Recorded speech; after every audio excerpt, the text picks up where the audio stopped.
Hare Krishna, Jahnava. This is Hemalata, and Sebastian is here too. How are you? Good. How are you guys? We're good. We're good. Sebastian is coming. He's preparing some tea because of the delay. We took the time to prepare some Hare tea. Krishna. How are you? Good. Nice to see you. Yeah, you too. It must be winter there. Yes, it is. Winter there, summer here. Let's see what everyone else is saying. Alone, with my husband, awesome. On my own, we are together. Okay, cool. So 1, 2, 3, 4, 5, 6, 7, 8, 9, 10. So I guess there's about like 15 or so folks or couples or individuals signing in. Should we wait more on a runner or just start? I can't hear you anymore. Sorry, I think we can start now that we share the links and yeah. Okay. All right. Oh, then someone wrote, I would wait. Hare Krishna, I'm alone, husband is busy. Kamaniya. She wrote, I would wait. Okay, how long do you think we should wait, Kamaniya? Because we don't want to keep everybody else waiting too long, so it is a tricky thing. Anirana, how many more people do you think we should expect realistically? I think like 40 people, and we are now 26. And you had 40 signed up. Yeah, more or less. Okay. Ramadana, there was an issue with the link. Many more want to join but have the wrong link. Yes, it has been broadcast. Right, Anuradha? Have you broadcast it? Yeah, it has been. It's broadcast in Mahatma Prabhu's site and on the WhatsApp groups. But also, if you can share it in another groups or with people that you know that they are waiting, you can share it, please. If all of you can share it with your people who you know might have been interested, that would help. And I'm sorry we're getting started so late. Apologize. There was just some issues with getting signed in and who was hosting it and accounts and passwords and all that stuff.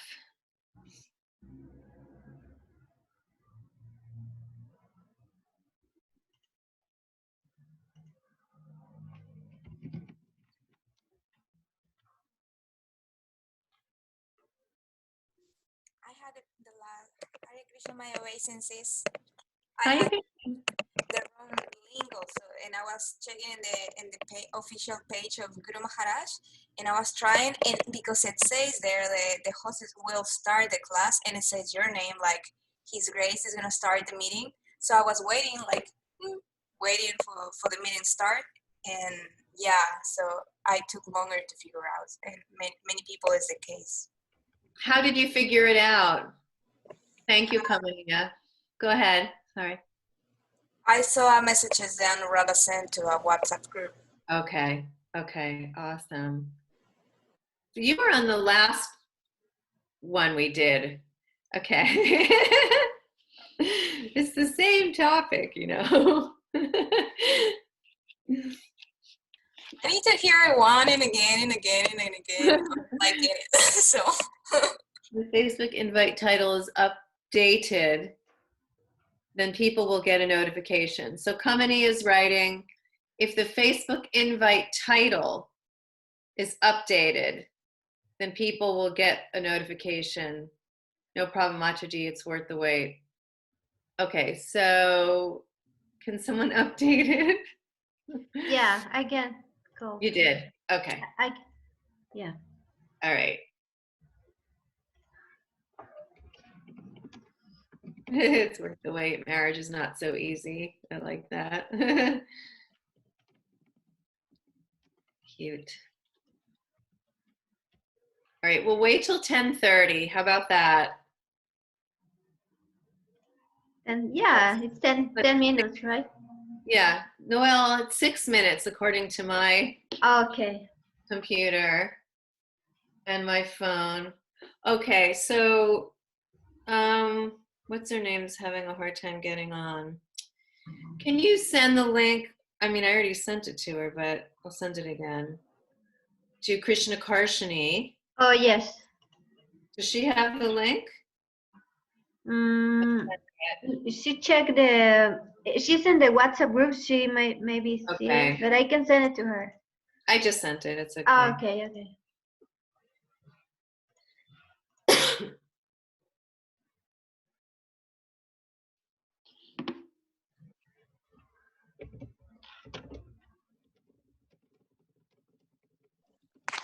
Hi, Krishna.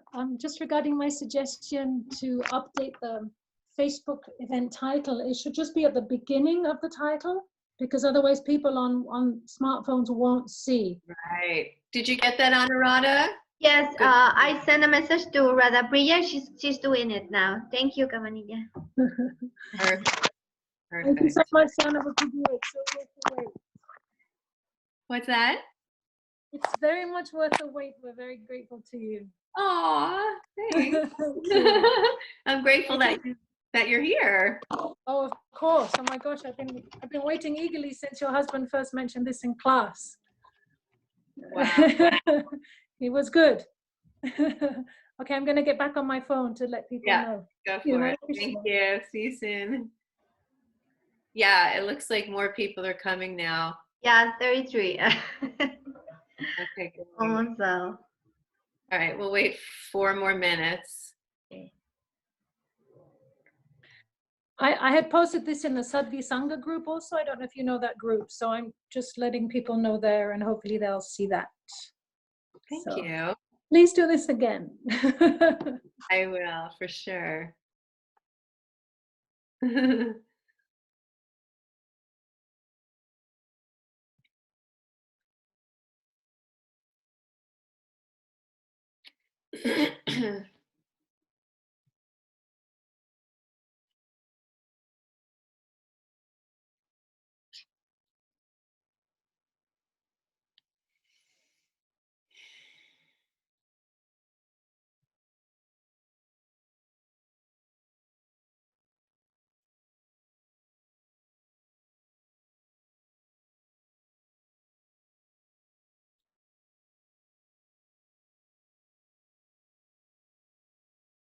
Okay, we're going to start very soon. For those of you wondering what's happening, we started late. We had some technical issues.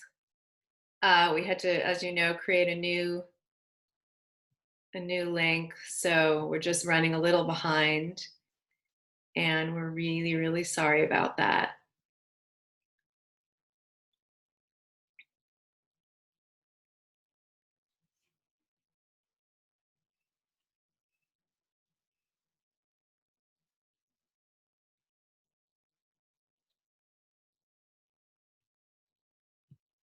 Hopefully you'll all be able to stay till the end.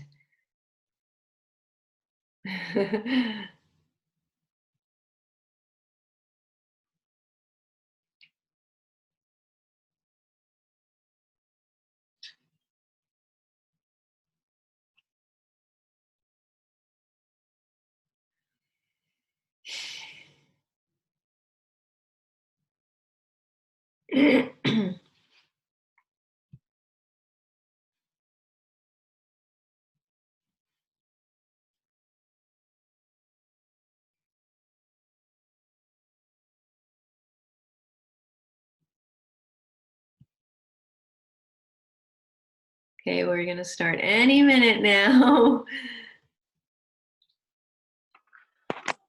Hi, Kishori. It doesn't seem to have been updated. Oh, it wasn't updated. Do you want to, can you do that, or? I'm not an admin for Prabhu's page. Anuradha, you know to do that, please.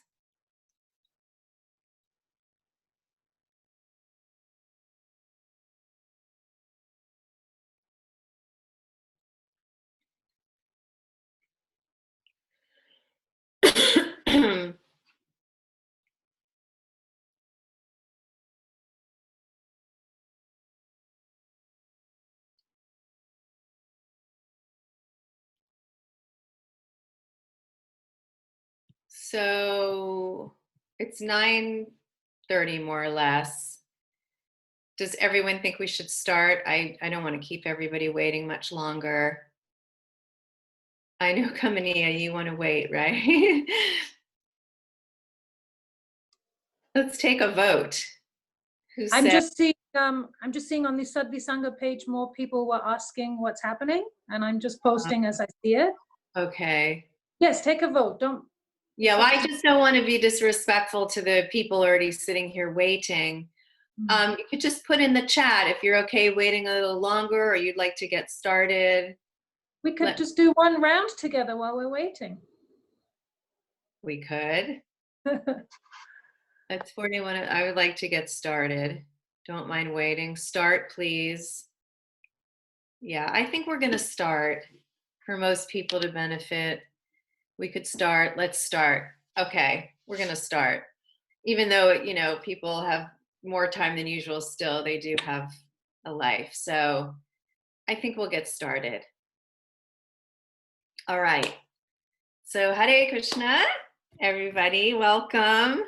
Thanks so much for joining us. Well, joining me anyway. And what we're going to do today is we're going to talk about the 4 behaviors that destroy a marriage, and then I'm going to tell you the antidotes for all of them.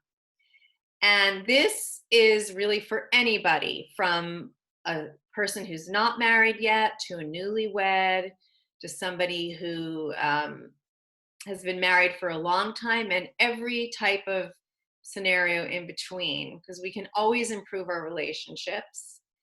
And there are keys, you know, there are tools and skills that very few people just automatically know.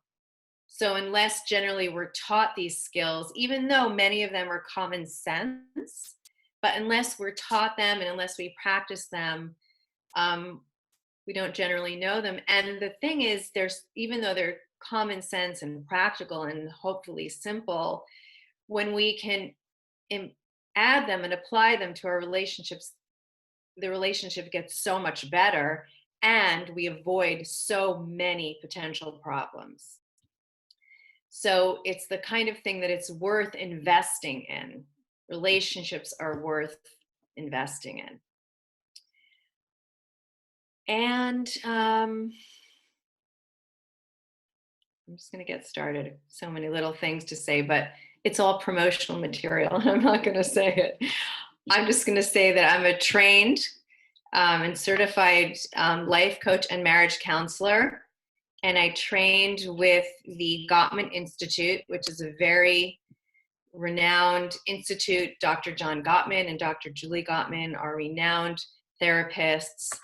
And it's really like the best system, I think, you know, that I've ever seen. And it's very adaptable to Krishna consciousness.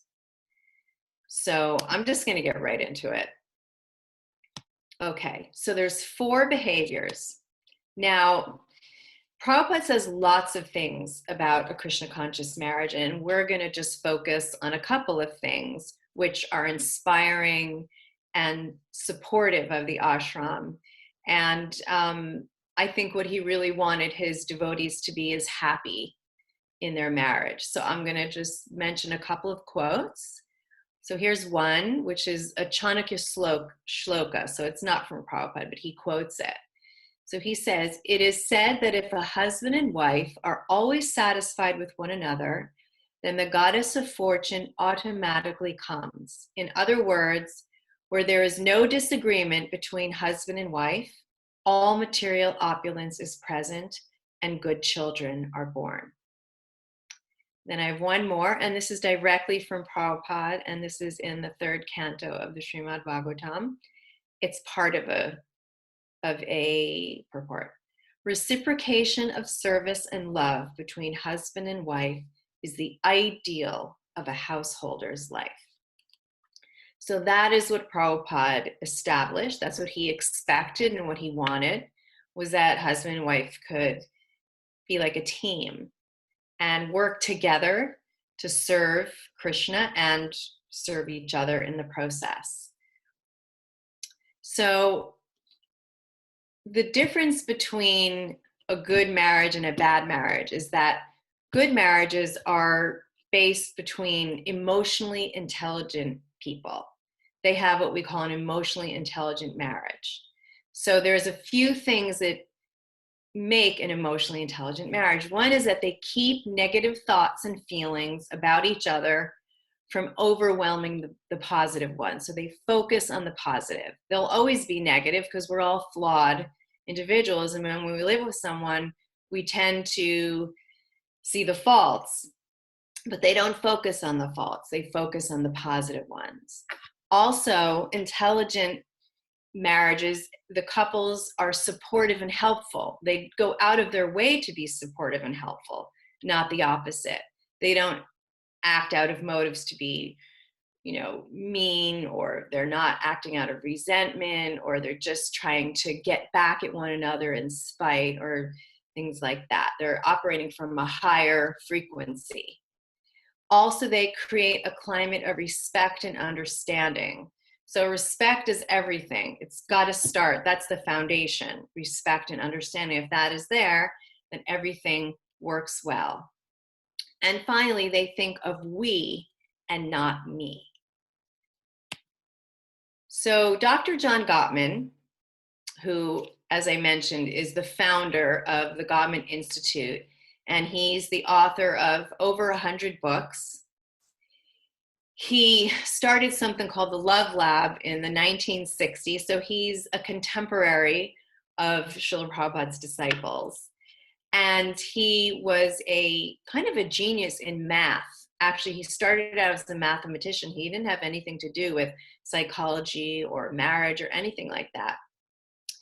But he was really sick of math and kind of just thinking it wasn't as fun as learning about people and studying why they do what they do, and particularly in marriage. And what he did was he combined his math skills, his genius math skills, with trying to understand what makes marriages work and what makes them disintegrate. Because at that point in time, there was very little research done on what it is that can make a marriage succeed and what it is that can make a marriage fail.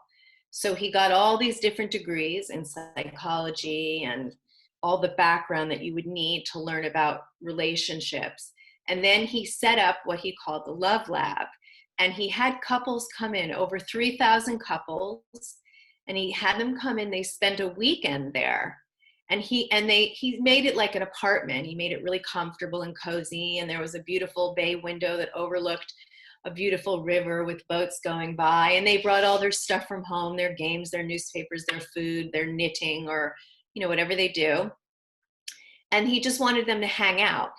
And actually, the Dr. John Gottman and his whole team could see through a window what was going on. They were observing. There were cameras bolted to the walls, and even the couple was wearing some equipment that measured their heart rate, their pulse, and when they went to the bathroom to urinate, they would check the urine to check stress hormones. So he said, like in the beginning, the first few hours, the people were feeling a little uncomfortable, but after a while, they just relaxed. And they would even observe their facial expressions to see what was going on very deep inside. The face is the window to the mind. So anyway, over the course of a year and the studying of all kinds of couples, people who were brand new to marriage and been married for a long, long time and everything in between, like I mentioned, they were able to come up with basically 7 principles, which I'm not going to get into today, but I'll give you the main points to help you with your relationship. 7 principles that make a marriage work. And he could predict with 91% accuracy within the first 15 minutes of studying a couple and seeing them interact, whether they would succeed or fail. And he met with all of those couples 4 years later. And as I mentioned, 91% of his predictions were correct. He spent 4 decades of clinical study. So in addition to that year of the Love Lab, he spent 39 more years studying what makes marriages succeed and fail. So I think especially sometimes devotees, they might not appreciate the importance of a marriage, or the importance of saving a marriage, or the importance of having a good marriage. So too often a good marriage is taken for granted rather than given the nurturing and respect it deserves and desperately needs. And one of the saddest reasons a marriage dies is that neither person recognizes its value until it's too late. And some people think that getting divorced or sort of languishing in an unhappy marriage is not a big deal. I think devotees may fall in that spectrum. But there's a lot of evidence documenting how harmful both divorce and unhappy relationships can be for all. So bad marriages negatively impact our physical health. The studies show that people who have bad marriages have weakened immune systems, and they're 35% more likely to become ill with all different kinds of illnesses, especially viruses like colds and flu. People with bad marriages have a shortened lifespan of between 4 and 8 years when compared to couples in good marriages. And not surprisingly, people who have bad marriages manifest more feelings of depression and different types of negative feelings. So the research showed that 80% of divorced couples said that their relationship fell apart because they grew apart and lost a sense of closeness. And as individuals, they did not feel loved and appreciated. So you might be thinking that, argumenting in a marriage, getting in a fight or an argument is a bad thing. But the interesting thing is that arguments do not necessarily predict divorce. What predicts the divorce is how the couples argue. So dysfunctional arguments lead to negativity and distrust, but healthy arguments, and that's what we're going to talk about, lead to understanding and closeness. And Dr. Gottman coined this phrase, the masters of relationships and the disasters of relationships. So we want to become masters and not become disasters. So I'm going to start now by explaining the 4 behaviors that can ruin a marriage, which is what this little seminar is about. And by the way, I'll take questions at the end, and I might even break it up as we're going. Let's see, because I want to give people examples of how they might be experiencing it and giving them opportunities to sort of turn things around once I show you the behaviors. So the first behavior is criticism or criticizing. Now, there is a big difference between complaining and criticizing. We all complain, right? Like, I wish we could do that, or I wish, we could make this better. I wish, or why can't we this or that? The difference is that complaining focuses on a behavior or an event instead of the character of a person. And complaints are sensitive, so they don't attack the person. They have kind of what we would say a gentle startup. And what we want to do is replace criticism with complaining, and I'll elaborate. Criticism focuses on a partner's character or personality and the flaws rather than, the good parts. It implies that there is something wrong with the person, and it often includes blame and name calling, even sometimes character assassination. I'm going to give examples. And criticism uses harsh startups, put downs, attacks.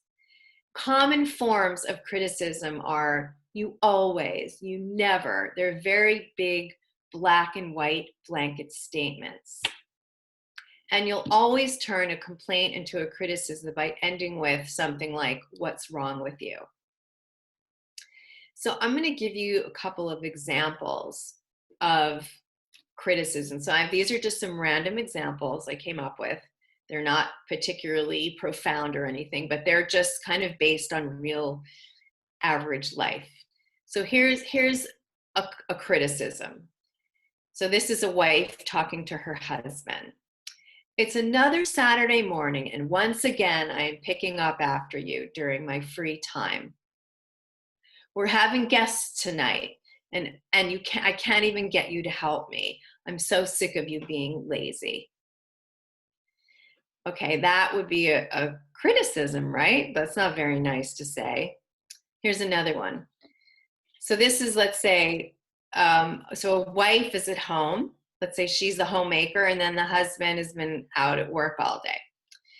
So he wants to come home to like a nice situation. So he comes home and he says, "Thanks for not having dinner ready on time again.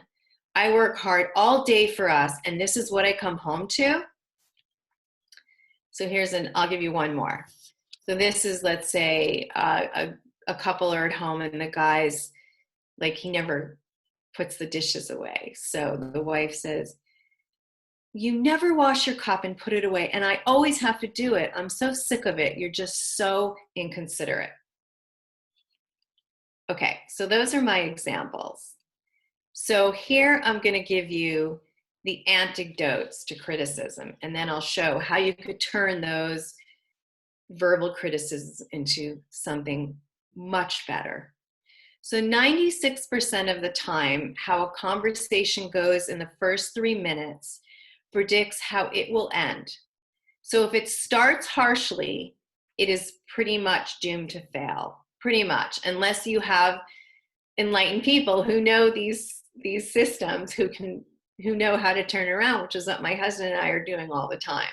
It's not that we don't make these mistakes, but we know how to turn it around, how to make a repair, how to catch each other before it goes down a rabbit hole.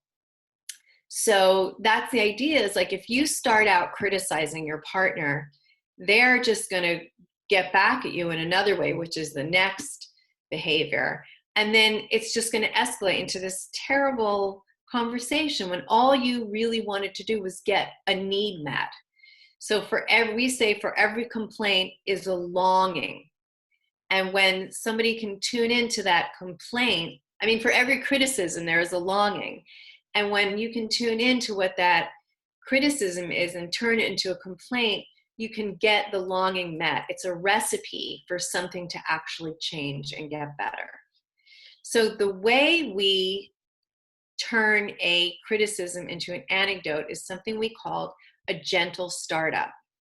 And what that means is you say what the situation is, you say how it makes you feel, and then you explain what you would like. Okay, so I'm going to give you some examples. So I'm going back to those first examples, the Saturday morning, and I have to clean up, and we're having guests tonight, and I always have to clean your stuff up.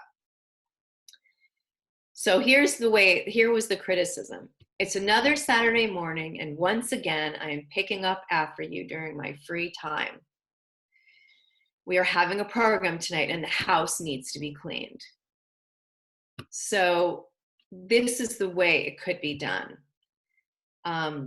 Can you please fold your clothes and put them away so I have time, or so we have time to do what we need to do to greet our guests warmly? Which one sounds better? The second one, of course. So if a person heard, they say, "Yeah, I can put my stuff away." Or if they can't, they'll explain why. And then you're open to a dialogue. But you're not picking on the person. You're not calling them sloppy or lazy. I don't think sloppy was in there, but it should have been. You're just saying the situation, how it makes you feel, and what needs to be done. And you're asking respectfully. So here's the same one with the cup in the dishes. Please wash your cup and put it away when you are finished. Right, versus the "you're too lazy, I always have to pick up for you." So just say, "Can you please put your cup away? I've already put the dishes away. Would you mind and put yours away when you're finished? I don't have time to put it away. I'm busy. I have to go do this." Okay, so thanks for not having dinner ready on time. I work hard all day and this is what I come home to. Versus when I get home after a long day at work and prasadam isn't ready, I feel hungry and I'm frustrated. It would mean a lot to me if it could be ready on time so we can have a nice meal together and enjoy each other's company. So that's usually how I like to do my gentle startups. You know, I try and make it warm and friendly and inviting, and I try and express some kind of gentleness and just humility, you know, and vulnerability. Sometimes we think if we're vulnerable, we're going to get smacked back, but usually when we're vulnerable, it makes the other person way more sympathetic to our request. So again, a gentle startup has 3 parts to it. The situation, not the person. So it's always better to say I and not you. If you start saying you, it's probably mean you're criticizing. But if you focus more on I, how it makes you feel, what the situation is, and what you would like, a respectful request, most of the time, it really, really works. And when criticism is prevalent in the relationship, it paves the way for all of the other behaviors that destroy a marriage. So go into those. See, I'm looking at my notes and I can't see all of you at the same time, which is really frustrating, but I can't seem to do that. So I'm not actually seeing everybody. So let me just check in with everybody. You can nod or put things in the message here. Do you want me to go on, or are there burning questions? There is one question in the chat from Okay. Vrindavani. What if then we are met with the response, don't tell me what to do? So that's a good one. So what happens if someone says like that, then they're defending themselves. And probably you're not saying it as sweetly and gently as you can. Usually when you say things kindly, see, you're not telling them what to do, you're asking them. There's a difference between telling and asking. So for instance, you know, I'm asking you to please put the dishes away because I've already done them and now I've run out of time. Can you please do it? Or can you please have dinner on time because I'm really hungry and tired? Or can you please make sure? So it's a request. So if they say to you, don't tell me what to do, then you would say, I'm not telling you, I'm asking you. Okay? All right, I'm going to go on. So the next behavior is contempt. And contempt is like criticism on steroids. Contempt is like really bad character assassination. And it's when you feel, or someone feels, a superiority complex over that person, like they're smarter, they know more, they're better at this, you know, they're just all around a more superior person. It's being disrespectful and insulting towards our partner. And, you know, some of you might be thinking, oh, I would never do that, you know, but we do it all the time. Well, not all the time. We sometimes do it. I mean, Dr. Gottman, in his research, he found that contempt comes later. It's not in the beginning of marriages. It's later down the road. So, you know, many of you in new marriages or not even in a marriage yet, it might sound like, what? And it is what for you right now. But later, especially if the relationship isn't going well, then contempt just becomes a part of the ethos. And contempt was the biggest predictor of divorce, actually, of all the 4 behaviors. Most people cannot tolerate contempt for very long. So it's being disrespectful and insulting. It's putting your partner down, maybe using names like, you know, you're so dumb, or you're so stupid, or, you know, being hostile, using humor in a degrading way, using a lot of sarcasm and cynicism.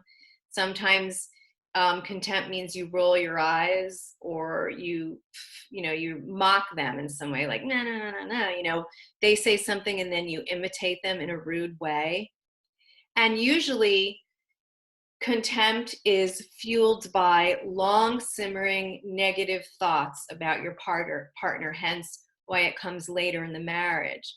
So remember what I said in the beginning, how one of the things that smart, emotionally intelligent couples do is they always focus on the positive and they don't let the negative become prominent. But when the negative becomes prominent, that's the segue that's the foundation for contempt. And usually it's there, but you don't know what to do with it. So it's there, and then it starts getting bigger and bigger, and then it explodes like a volcano. Okay, so the antidote to contempt is to create a culture of appreciation and respect. Now, if there is contempt in your relationship, what you're going to have to do is hit the reset button to create a culture of appreciation. We call it the reinvigorate button or the reset button. And what you need to do is scan your partner, scan the relationship for qualities and actions that you appreciate in them, and let them know that you've observed them and you're grateful for them. You know, it's one thing to notice it, like, yeah, okay, he's not that bad. He did do that. Yeah, okay. But it takes it to a whole nother level when you let them know that you appreciate it. It immediately changes the culture in the relationship.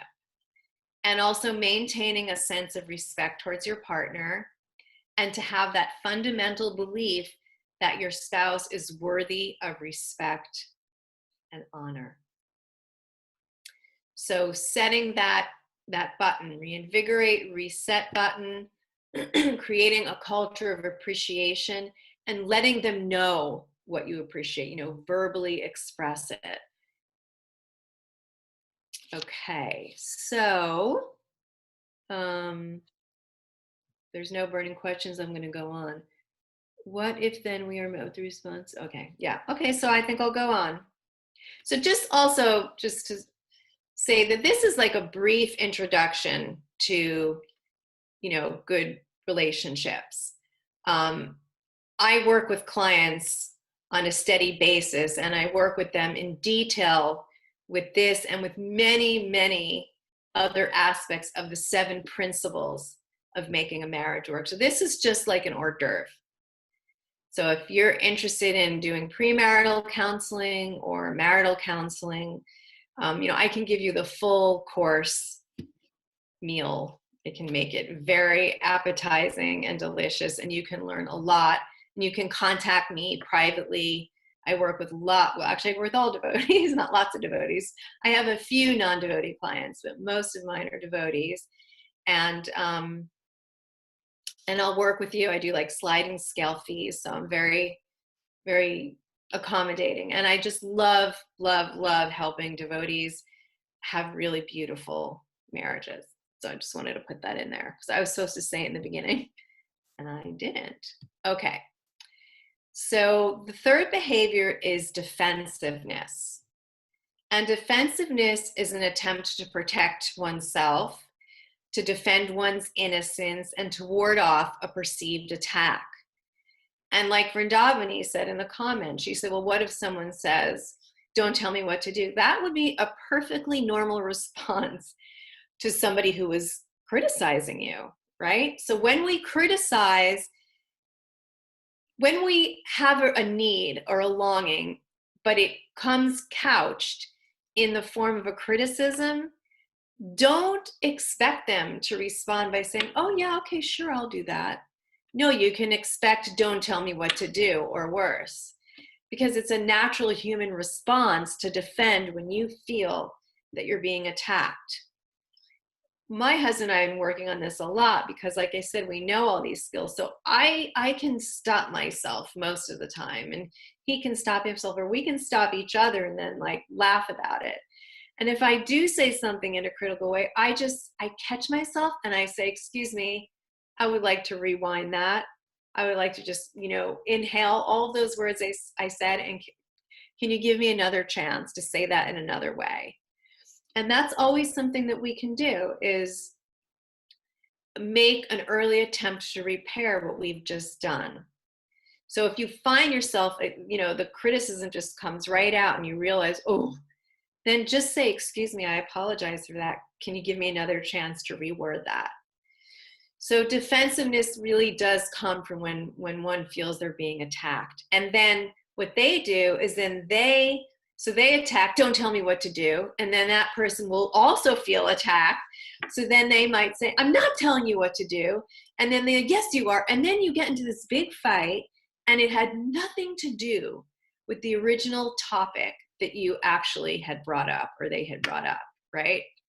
So the molehill becomes a mountain. You find yourself spiraling down. The conversation escalates into something completely different than what you intended it to be. So when we're defensive, we feel unjustly accused.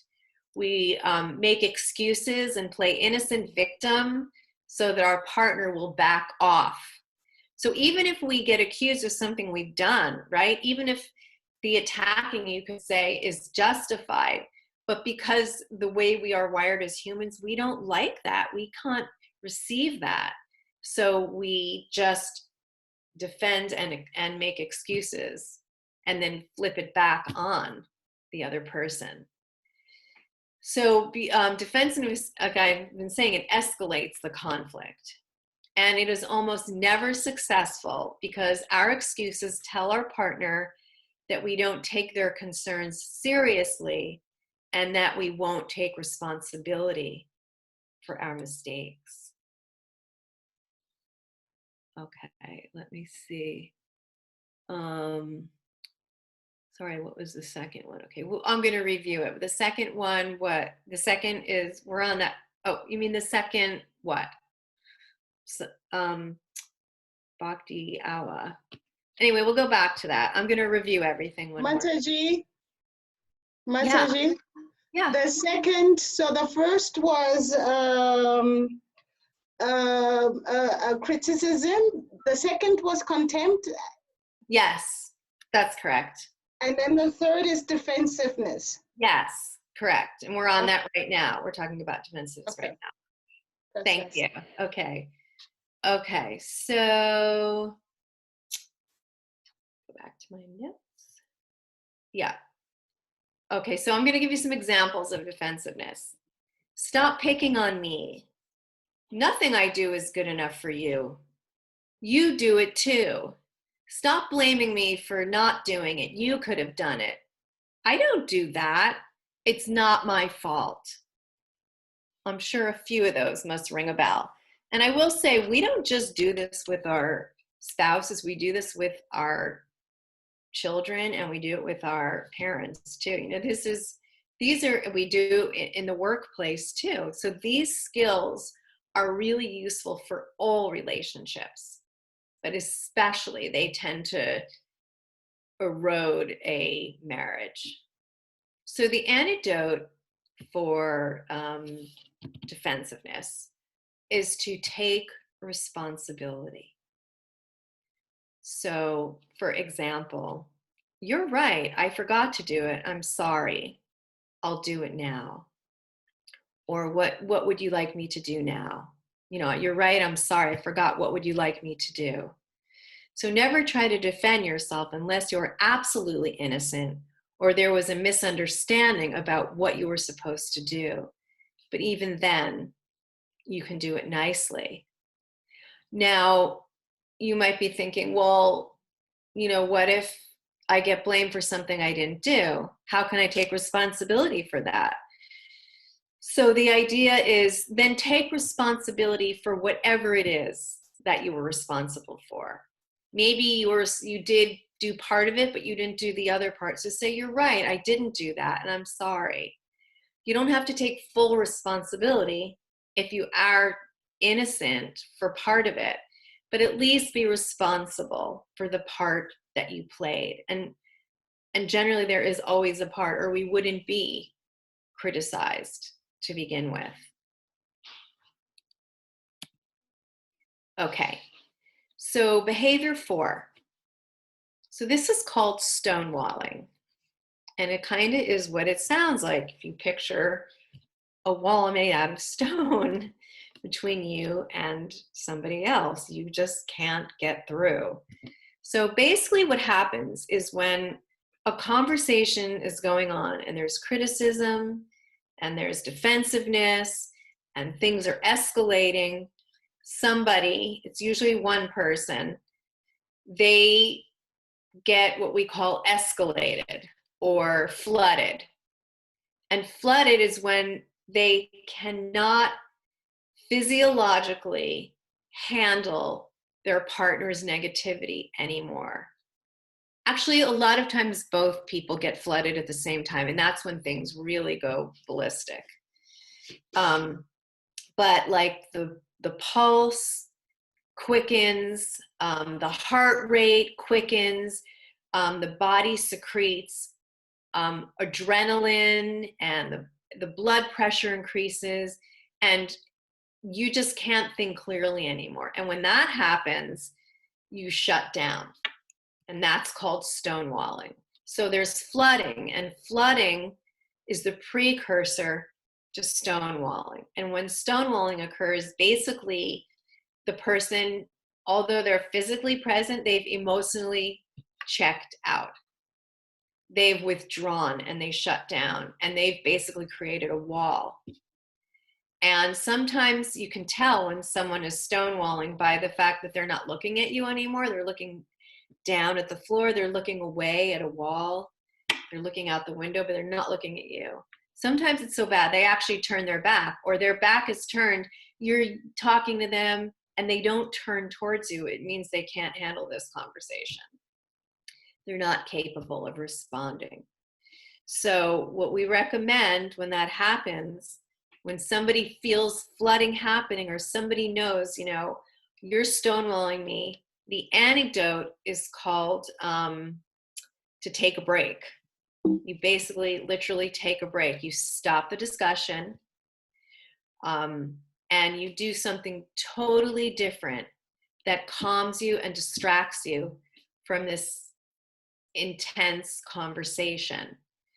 Now, sometimes people are flooded, and it doesn't mean there's people are going to be yelling and throwing pans across the room. Flooding and like I just watched I have a couple that I'm working with, and they were having a very difficult conversation, and they got flooded, especially one of them. And like the outsider wouldn't know that. I don't even think they realized it at first. But I pointed it out, and she was like, oh my God, I'm so flooded. And so then we took the necessary measures. So somebody has to be aware enough to say, you know what, I can't have this conversation, or I see that you're flooded, or I see that you're not present before me anymore and I've upset you, or this is an upsetting conversation. So why don't we take a break? So the prescription is no less than 20 minutes and no longer than 24 hours. And you both agree when you're going to come back. So let's meet back in an hour. Let's wait till this evening. Let's wait till tomorrow morning. And in the meantime, separate. So go take a walk, go read, go run around the block, go lie in Shavasana, do some yoga, chant some japa, make a smoothie, whatever it is that kind of distracts you and just brings you right back down to normalness. Do that. And then again, come back and try again. So I'm going to give you a little exercise to do, okay? So if you're with your partner, you can do it. And if you're on your own, you can do it on your own. So I'll say it as if you're together, but you can adjust it to yourself. So if you're together, discuss with your partner which one of these destructive behaviors you do the most. How does it make you feel? How does it make your partner feel? How does it impact your relationship? And what are some actions you can take to improve? I know that's a lot. I'll repeat it. So if you're on your own, you just do it for yourself. What destructive behaviors are you doing the most right now? If you're not in a relationship, then just think about a past relationship. What did you do? Or if you've never been in a relationship, then think about, with a sibling or a mother or a father or a friend or someone you've worked with. What is the destructive behavior that you do the most? How does it make you feel? How does it make the other person feel? How does it or did it impact your relationship? And what are some things you can think of that could help you improve that? So I'm going to give everyone just 5 minutes on your own there to either write that down or have that discussion.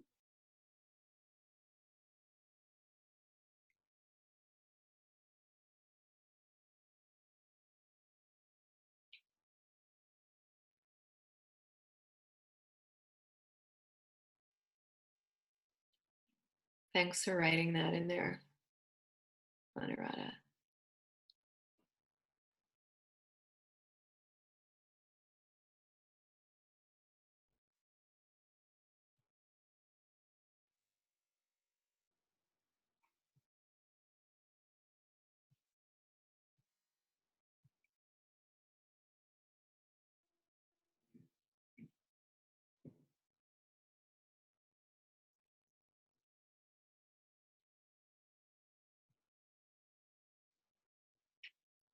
Okay, so who needs more time, or most people ready? I want people to share now. So how about this? If you're ready, you can unmute yourself, or however you do it, raise your hand, unmute yourself, and share with us. We'd love a few shares.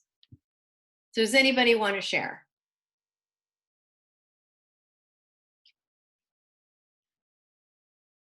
Or they're still working?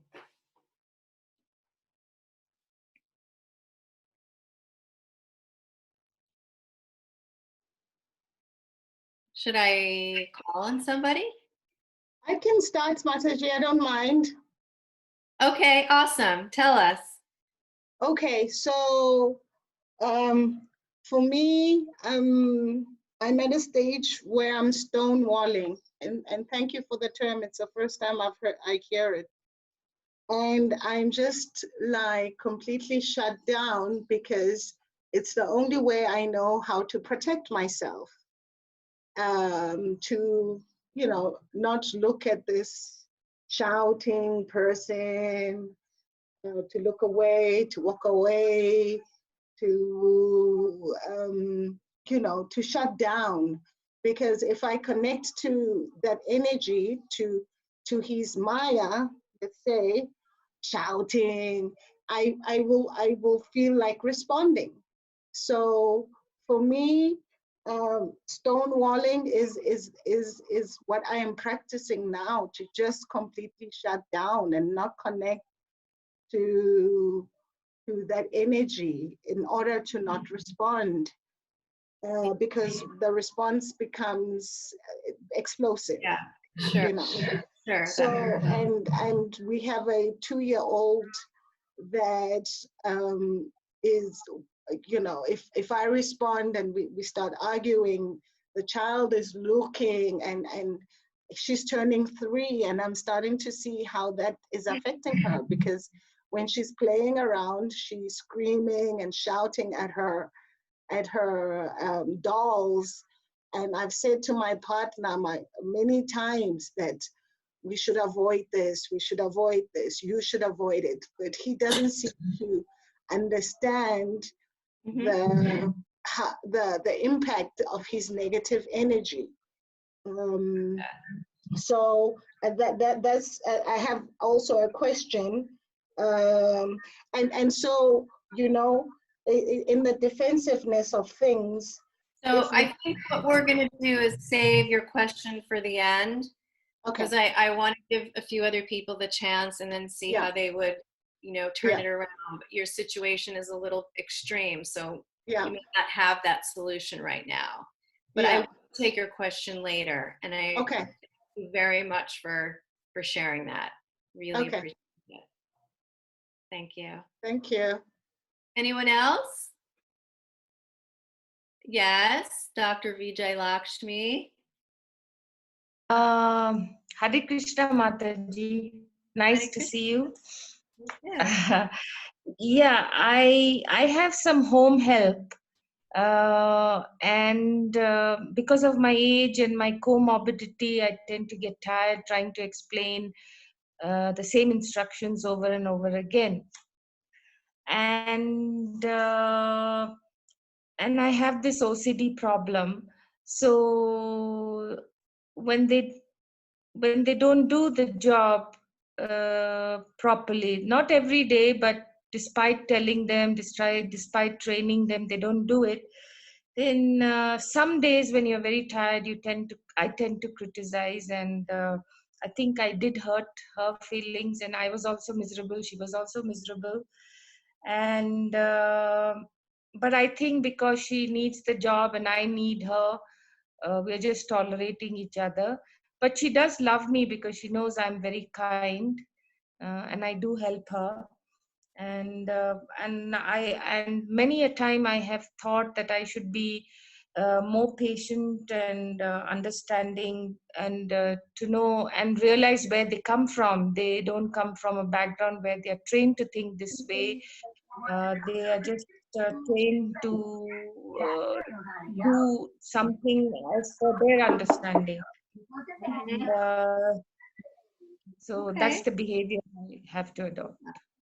Thank you. Thank you very much for sharing that. Okay, one more person. Would love to hear what you, yeah, one more person. Haribol, Haribo. Haribol, please can I say something? Yes. So I think An example of what I'm asking, or is this a comment or question that could be probably done later? no, it's an example of what you're asking. Okay. So Okay. I think a behavior of mine is when we get into arguments, even though I hate it and I get annoyed with myself for doing it, I end up using bad words because I get so frustrated. So that's one of the things that I think for me is something I know that I do, that, and it makes me feel really bad afterwards. But I just don't know. Anger, I think, probably gets the worst of me. So yeah, thank you. That's really good. Thank you so much for sharing that. So anger is an issue for you, and then using the bad words exacerbates that. Yes. So one thing you could try is using kinder, better words and see how that might change your actual mood. Yes, thank you. I think it's sometimes out of frustration because after having had the same conversation maybe 5, 10, 15 times, I think I need to maybe be more patient. Right. So if you're having, that's a good point, Selena. Your name is Selena. So yes, the point is when you're having the same kind of conversation and about the same topic and it's not getting resolved. So there's two kinds of issues in marriages or problems. There's perpetual problems and there's solvable problems. Now, solvable problems can still be painful, but generally they're more about a situation or an event. You know, they're situational. So they can usually be solved, but there has to be skill and kindness when you're having the conversation. So it may be a solvable problem. However, if it's the same one that keeps coming up and it really, really gets you going, like you're saying, you even use bad language, that could be a perpetual problem. And 71% of all problems in marriages are actually perpetual. They don't get solved. But in emotionally intelligent couples know how to navigate their way through those kinds of conversations, and they know how to work out the differences even though they may not ever see eye to eye and agree on them. They don't let it interrupt and get in the way of having a good relationship. That's something I work on with my difference, giving them skills how to not have gridlock. You know, we call it gridlock, where it's just like butting heads, so to speak. So, you know, if you're interested, you come to me. We can have some sessions about that. But I get it. It's very common, and see what you can do. You know, first start with language, because language affects how we think. Does that make sense? Yeah. Okay. So great. Okay. Thank you all so much for sharing your examples. And now I'm ready. I went through that really quick because the last time we did it was with my husband. So it was like 2 people. So we did quick. We're doing good. Okay. So I'm ready to take questions, anything to do with this, or if you have other questions that you think everybody might benefit from in terms of marriage, I could potentially take those too. So are there any questions? In the chat, there are some questions. I don't know if the people who write it, you want to read it, or the people who write that they can say it. Or I can read it for you if you want. I'm seeing the chat here. Is Divya Triste has a question. Yeah, hang on. I don't want to answer that now because that's not something to do about marriage. It's about someone who wants to get married and kind of wants to know how to get married, and that's a whole nother conversation. Okay. This is more focused on relationships and making relationships better. So I apologize to Divya Dristi, but that's like totally different. Yeah. And I'm sorry you're feeling that way. But if there's no other questions, I can take it. But let's see, I really would rather answer questions based on the content of the presentation. And let's see if anybody who hasn't said anything yet.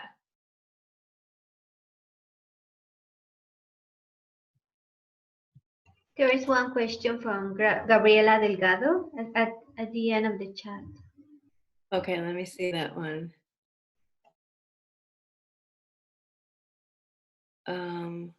Okay, how to prevent a person from normalizing the attitude of complaining, and that leads to developing a constant childish attitude instead of taking responsibility. For example, when a child complains to his father or mother when they are not pleased with what he wants to do. This happens to many of my patients who complain constantly because the couple does not do what they want and continue to wait for the other person to change.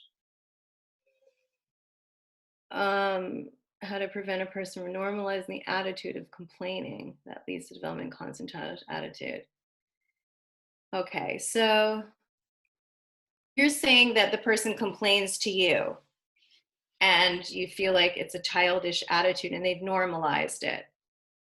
So then what you can do is ask them, what is it that you really want from me? Or what is it that you really need? I hear there's a longing behind your complaint. Tell me what it is that you really want. So the desires are cased in language that doesn't necessarily convey the real need and desire. And that language can hit the listener in the wrong way. And it just, I don't get it. I'm not a mind reader. Like I tell my couples, like sometimes I think especially women, we expect the men to know like all our whims and desires and, emotions and but men and nobody's a mind reader. So the more we can be very clear and straightforward with our partner, the more likely we'll get our needs met. So tell them, and you can say it nicely, if you're going to say, you're so childish, don't be such a child and a complainer, then that's going to add fuel to the fire.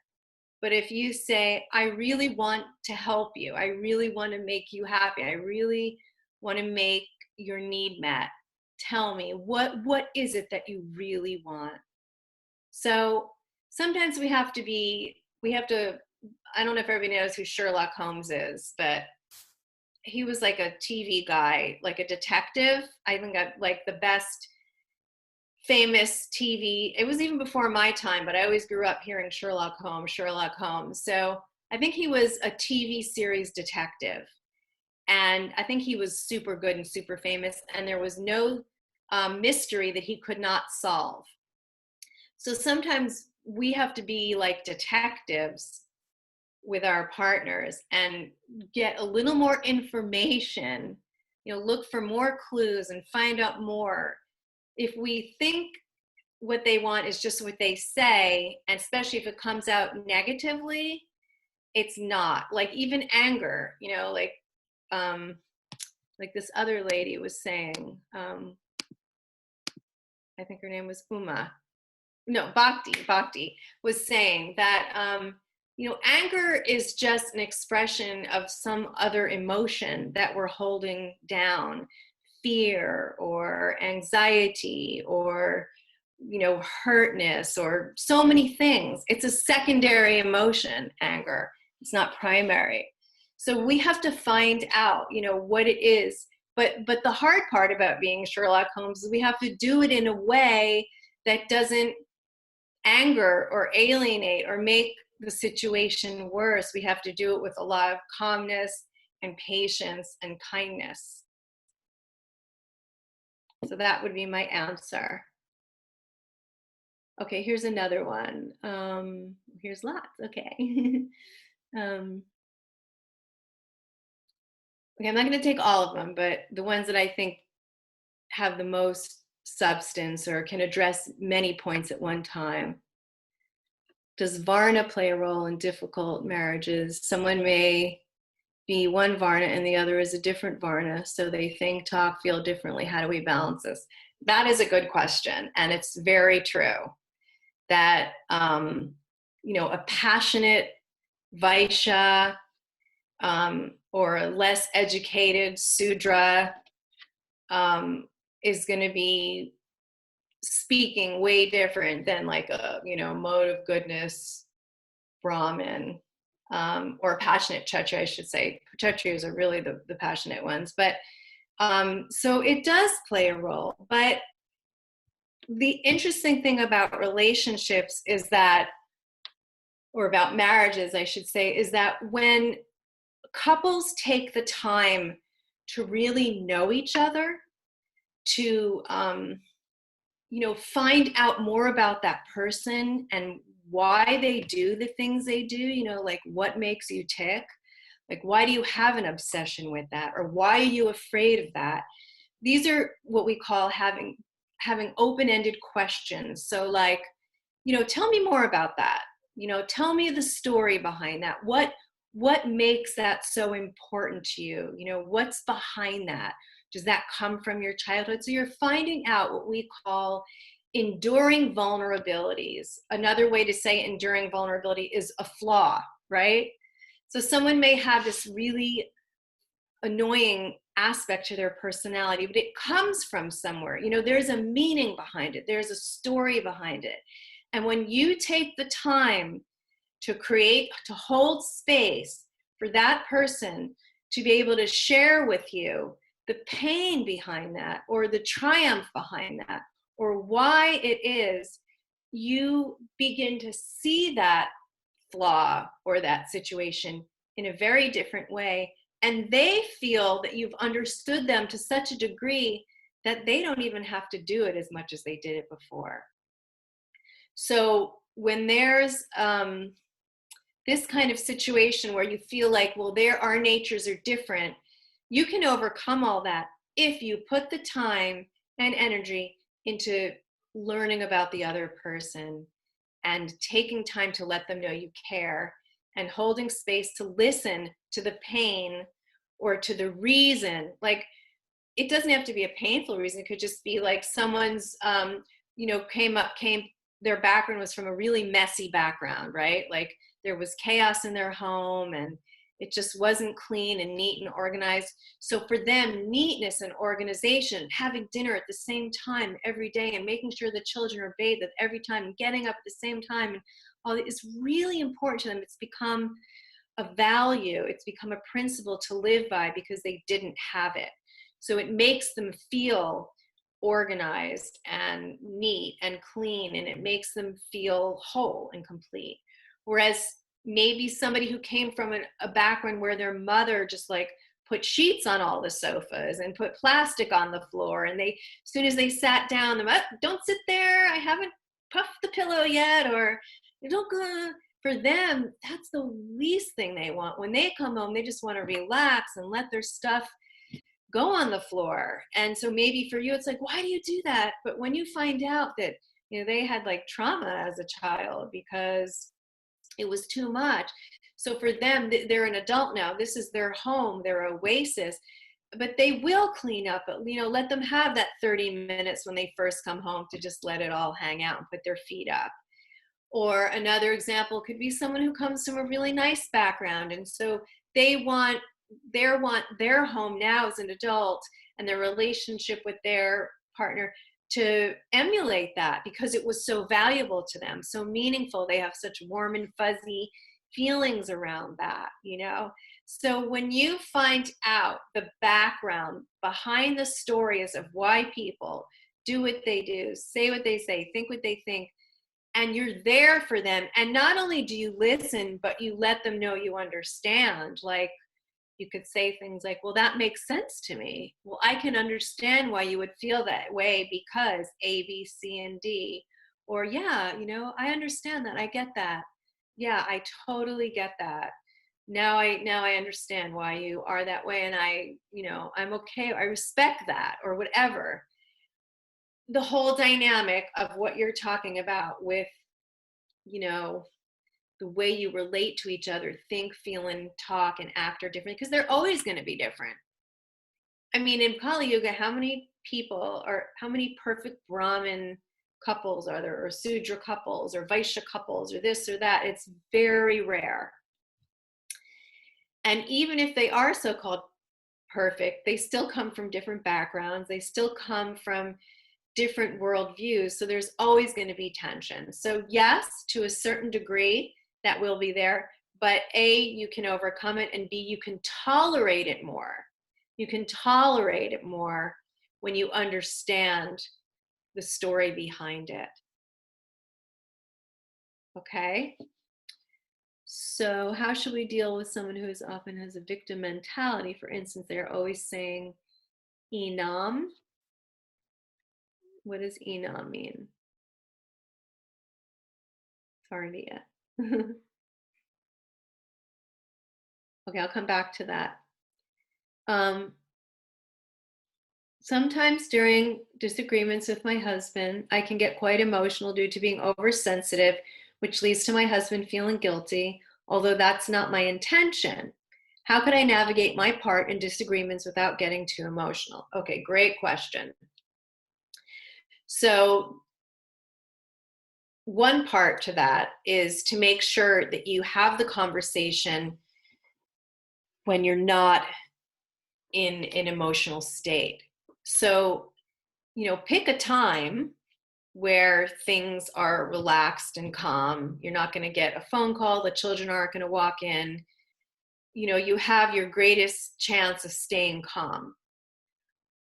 If you start to feel yourself getting emotional, then that would be what we would say is flooded.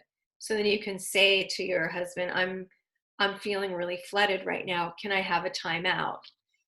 Can I just take a, you know, if it's not actually flooded, but it's just emotional due to your nature, then say, I need 5 minutes. So you can close your eyes and you can take some deep breaths. You can lie on your back and just relax. You can, inhale, exhale, tighten all the muscles in your body and then release them. You can do little yogic practices to let the emotion go. You can talk to your husband about why you're emotional. See, there's a story behind that. There's a reason that you think, or he thinks, or you both think that you're super emotional, right? more than him, or maybe more than other people. What's the story behind that? So you guys need to sit down and ask your husband to ask you, so tell me more about why you get so emotional. And all his job is to do is to listen to you. He's not going to comment. He's not going to fix, it's not a problem, so he's not going to try and fix it. He's not going to give his opinion. He's just there to listen and be present and feel you. So if there's pain, he'll feel your pain. If there's joy, he'll feel your joy. And then he can speak with validating words like, oh, so you're feeling that way because A, B, C, and D. And then he can take it a step further and just say, yeah, I can understand. I would feel that way too. That makes sense to me. So you can ask him if he would be willing to sit down with you and hold a safe space where you can be vulnerable, and ask you to share with you why you get so emotional. I was saying, I'm sorry when it's not really appropriate and sees my action of the other person as intentionally vindictive when I'm not really sure exactly that question, so I'm going to go to another one. What do you do if you and your partner have very different backgrounds / mindsets? Okay, good question. So that does happen, and it can be a problem. But the way to manage it, so like I told you, there's perpetual problems and there's solvable problems. Now, generally, background differences and maybe, mindset differences could be more put in the category of a perpetual problem. It's not going to go away. Your background is your background. That's not going to change. Your mindset is your mindset. You can adjust it, but it's not necessarily just going to completely vanish. So again, the way to manage that is by learning about the other person's background and mindset and finding things in it to appreciate. So like, let's say, you come from Russia. So you might, and he comes from, I'm making this stuff up. I don't even know who you are. So you come from Russia. He comes from South Africa. I don't know. And you're very Russian. He's very South African. So, it's an opportunity for you to learn about the wonderful things about his culture. And it's an opportunity for him to learn about the wonderful things about your culture. And as far as mindset, he just has to accept that you're Russian, and you have to accept that he's South African. But here's the thing. In happy marriages, couples allow themselves to be influenced by the other person. So you could be like, well, she's Russian. Or you could be like, yeah, she's Russian. And did you know that Russians are this and that, the other? They may not be so this, but they're that. So you're willing to be influenced in a positive way by her mindset. And she's willing to be influenced in a positive way by your mindset. So again, it's understanding the person, who they are, why they are that way, allowing to be influenced and just being tolerated and focusing on the positive, focusing on yeah, she's Russian, but I'm not going to focus on that because, or maybe, okay, that aspect of Russians I don't like, but there's so many other things about Russians I like. Or, okay, so she's a little messy, but she's such a good cook. So I'm going to focus on the cooking, and I'm going to tell her all the time how much I love her cooking. And I'm not going to bother criticizing the messiness because that's just how she is. So sometimes we think we can change people, or we wish they would change. That's another big mistake we make. We think that they're the ones who have the problem and they need to change. But the best thing is to not focus on the problem, focus on the positive things, and celebrate unity and diversity. You have to celebrate the diversity because that's where you guys are at. That's who you're with. So celebrate it. and appreciate it and find things to appreciate.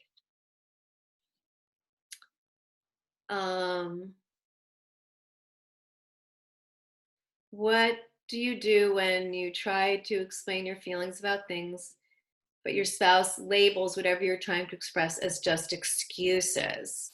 Okay, that's a good one. So I guess you can begin by asking them, why do you think it's an excuse? You know, what makes you say that? See, it's like a way for that person to shut you down.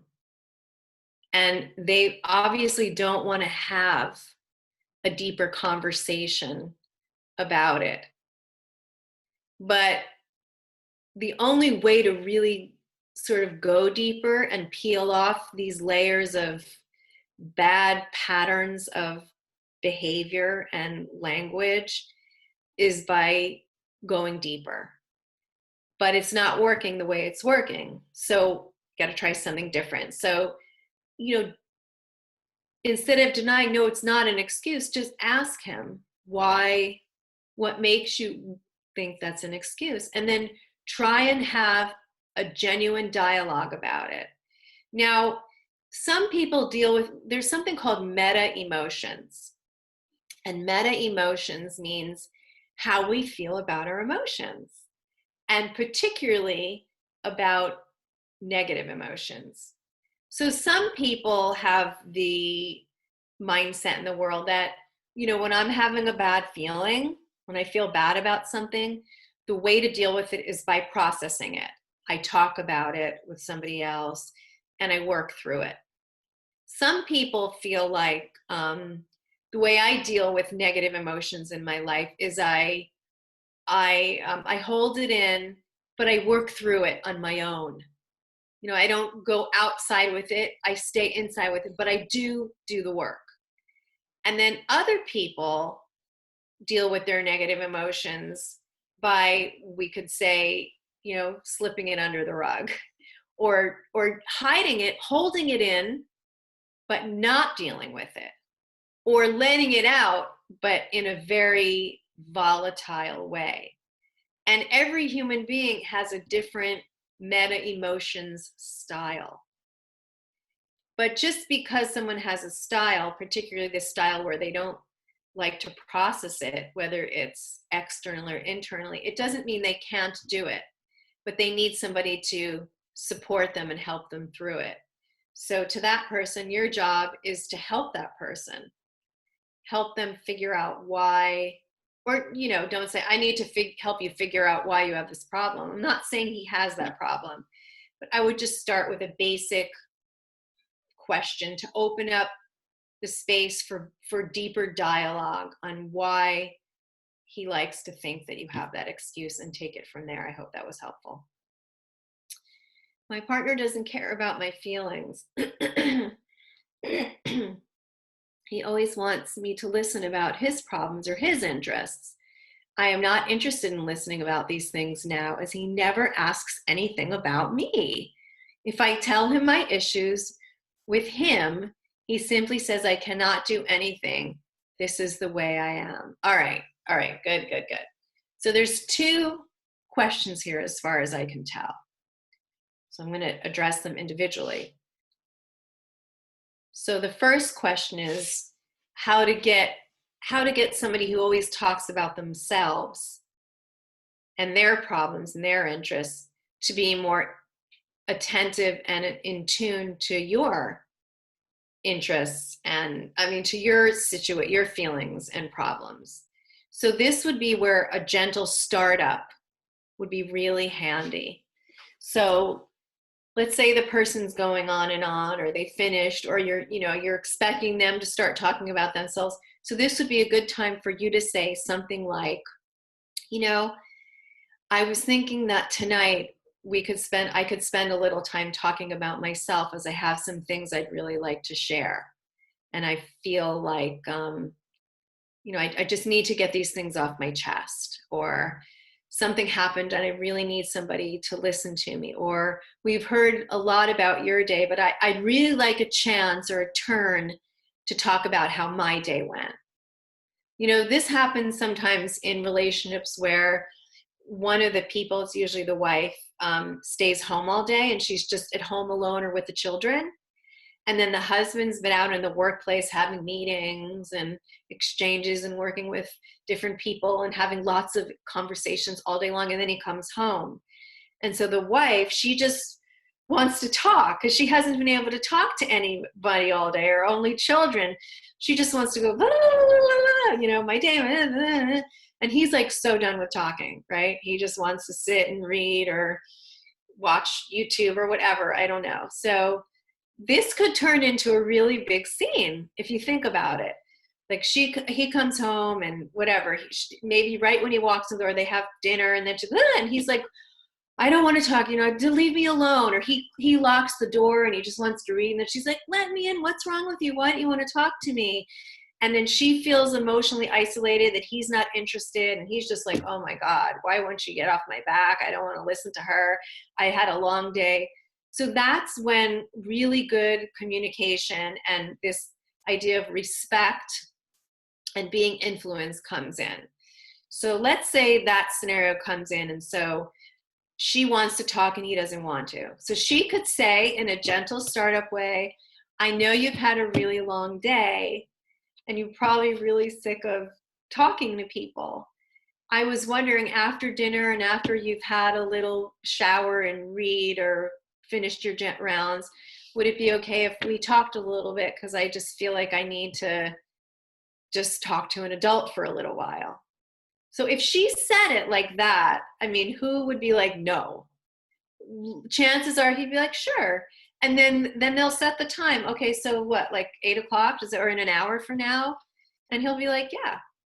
Or vice versa. He comes home and he sees that she's really in need of talking. He might just say to her, look, I can see you're really eager to talk to me. I have a splitting headache right now. I had a really bad day, but I want to honor your need to talk. And I want to know what you have to say. So can you give me an hour? Let me have a shower. Let me have prashada. Let me just lie down, you know, take my medicine. And then I'd love to hear about your day. So it's more about we than me. And as couples, our job is to think less about ourselves and more about our partner. We should be thinking not only are my needs important, but his or her needs are important. And the only way we can start to get in that cycle is by speaking very kindly, you know, by using these gentle startups, avoiding criticism, avoiding contempt, avoiding defensiveness, and managing and taking responsibility if you're feeling flooded and stonewalled. Anuradha, how much time do we go for? It's 1 hour 47, but no, I mean it's 1 hour like 20 minutes. I don't know if, because we start 30 minutes later. Okay, so we still have time. Yeah. Okay, because a lot more questions are coming in.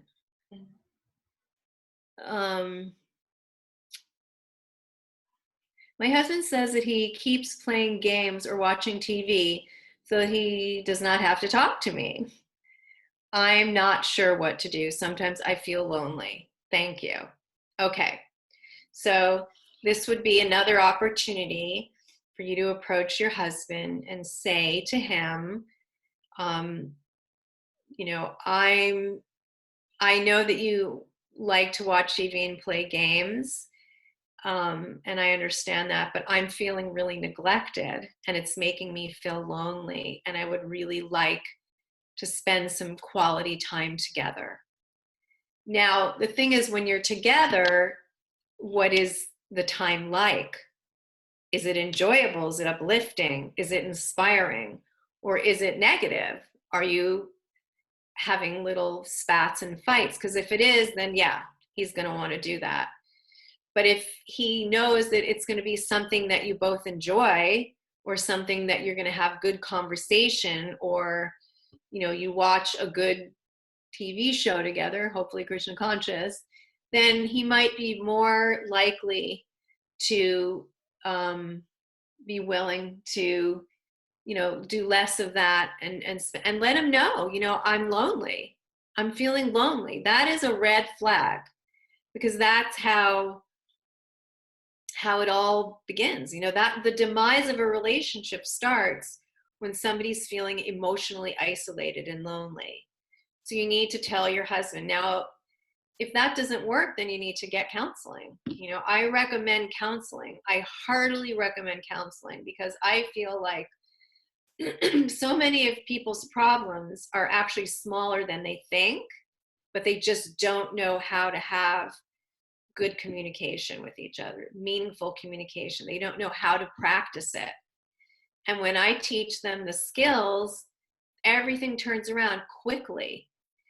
But when someone's not willing to open up and feel the other person's loneliness, then, and the person who's lonely doesn't know how to get them to do that, then that's the time for counseling.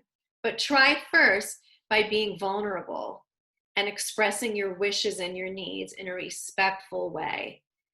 Don't say what you don't need. Here's another mistake people make. They say what they don't need instead of what they do need.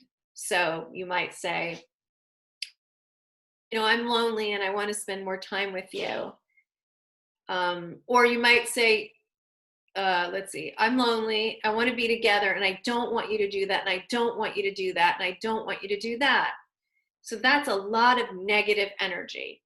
But you could say, I'm feeling lonely and sad, and I really want to spend time with you, and I would love it if you could, or we could, or I could.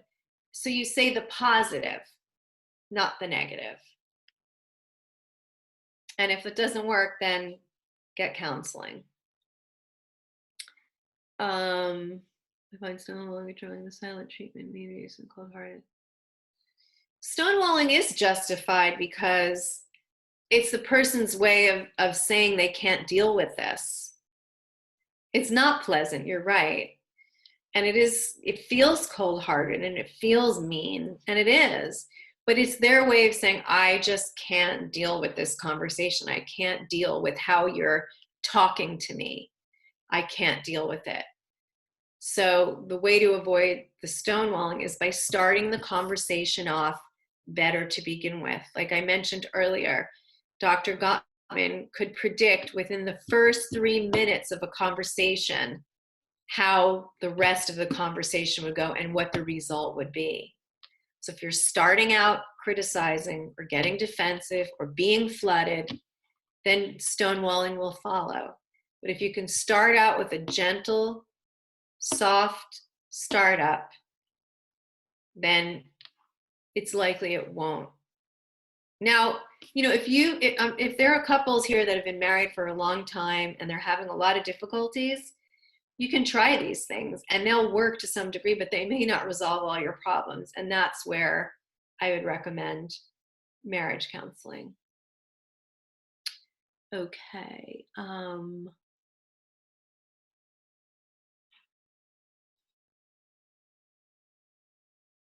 Please, how can we contact you? How can we contact you, Majidi, for asking advice? So I don't generally just give lots of advice. I do counseling because I'm so busy with my home life and my family and my service, and then the couples that I work with as clients. And generally advice, you know, a little bit of advice here and there is good, but regular counseling is what really transforms marriages. So like I said, this is the appetizer and the counseling is like, you know, the full course. But you're welcome to contact me if you're interested in counseling. And you can write me for that. My email address, and Anuradha will put it, do you know it, Anuradha? Okay, she'll put it in the chat section. Because if I just gave advice, that's all I would be doing all day long. But I found that. I used to counsel couples they'd come and then they'd take a few weeks off and then they'd have a problem. And I found like it wasn't that effective. But if they come every week for for a certain period of time, then things happen quickly. Things really change, and then eventually they don't even need me anymore. So that's how I work. I want to see rapid transformation, not these slow little tries, but then you forget, and then too much time goes by, and then you forgot how to do it, and then this and that and the other. If he refuses, then you can call me about it. So you call me. If you want to do counseling and your partner is refusing, you can call me and I'll put can you put my number in there? You probably don't know it, do you? My WhatsApp number? I'll tell it to you. I have one, but I'm not sure it is the one you have now. It's +1. Yes. 352. 3. 213. 1601. Yeah, only if that's the situation, I would be happy to speak with you to help you about how to get him on board. That's more than we could tackle here. Krishnamata, Yes, you have a question. yes, I have a question. How does one handle a constant kind of saying someone, your partner telling you you're controlling, oh, you're so controlling, or you like to control things. Whenever I try to say, let's do this is the right way of doing this, or, just to give to make our lives better, to add some, and the response I get, oh, you like to control. So how do I get? Well, you could ask him, how would you like me to be? If you think I'm controlling, do you want me to suggest these things, or how would you like me to be? Find out what is it behind, because he's saying more than that. Like, he's saying that, but there's other things going on. So you need to find out what he's really saying and what his real issues and concerns and blockages are, and then take it from there. It's just a statement, but it's not really what he's truly saying. So find that out first. And the way to find that out is just, respectfully asking him, giving him the space, even if it's not what you want to hear, but giving him the space to speak his mind and what it is that he's really saying.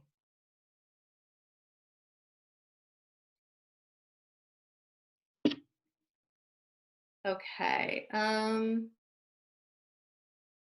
So Anurada, they said, please give the email address. Did you put it in there yet? Not yet. I'm looking it for. Sorry. Oh, I'll give it to you. It's my name, Jahnava Dasi.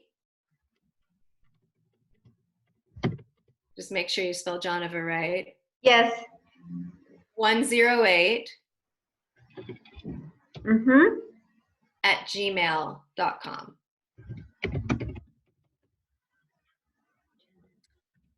So, there are a few more questions, but I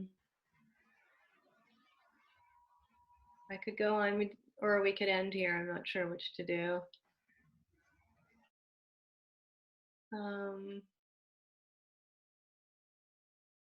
Okay, so getting married for the wrong reasons ends the marriage sooner or later. How does one avoid this catastrophe?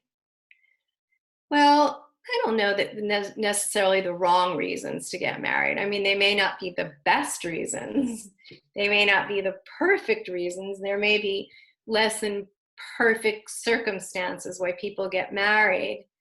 But I feel like, there's always possibility and hope and potential if the couple is willing to work at it. So that's what I would say. It takes work. Good relationships take work. money doesn't fall from a tree. You have to go out and earn it. And good relationships, generally speaking, don't just, they might start out good, but they don't stay good unless you put the time and the effort into it. So, you know, anything good is worth fighting for. So I feel like you have to put the effort in, and then it will be worth fighting for. And if you put all the effort in and it still doesn't get better, then, you know, then you have to consider breaking up. But I always consider that to be the last option.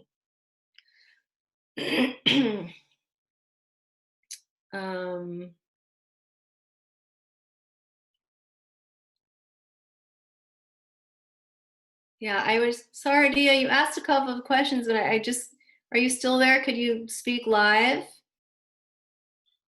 Because I don't quite understand them completely. Maybe she's gone.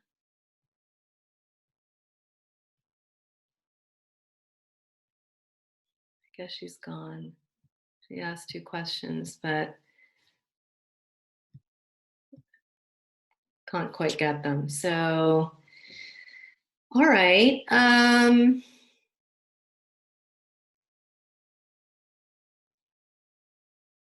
I think we're going to end here. I think it's been good. And yeah, I'll have to talk to you later about that hymn. I think if I summarize them, it won't make any sense. The 7 principles, I did say it, but it's too much to explain today. But there is a book, so I can recommend the book. So it's 7 Principles to Making Marriage Work. I have a copy here somewhere. And it's by Dr. John Gottman.